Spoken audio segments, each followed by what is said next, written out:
100 gram emas ni 10 tahun lalu harganya lebih kurang 16,000 je. Hari ni tuan-puan harganya sudah pun mencecah 66,000. Ini bermakna tuan-puan nilainya telah pun meningkat sebanyak 300% dalam tempoh 10 tahun bersamaan dengan 30% setahun. Tapi ada satu perkara yang ramai orang terlepas pandang. Bila harga emas naik, sebenarnya kita perlu keluarkan lebih banyak duit untuk beli kuantiti emas yang sama.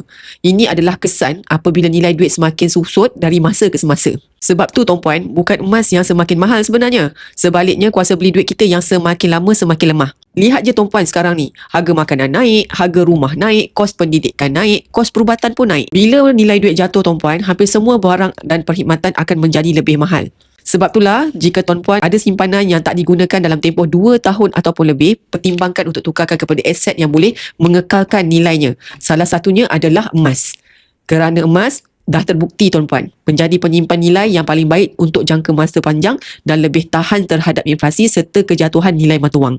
Hakikatnya tuan-puan, duit kertas dicipta untuk memudahkan urusan jual beli, bukan untuk disimpan terlalu lama. Dan walaupun hari ini harga emas nampak semakin tinggi, itu bukan alasan untuk tidak bermula tuan-puan. Dekat Pabrik Gold ni tuan-puan boleh mula mengumpul emas mengikut kemampuan sendiri. Hanya sendas RM100 tuan-puan dah boleh mula membina tabungan emas. Jika tuan-puan berminat untuk mulakan simpanan emas, follow saya.